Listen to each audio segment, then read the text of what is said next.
càng hòn ang ra gì buồn kém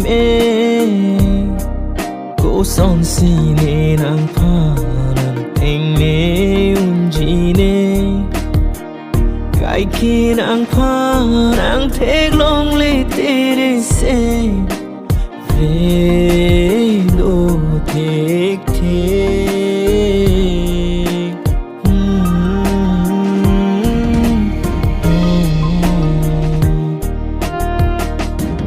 trong si nàng lê đi đúng bên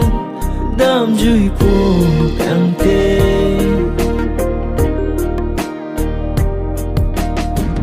trong si nàng lê đi đúng bên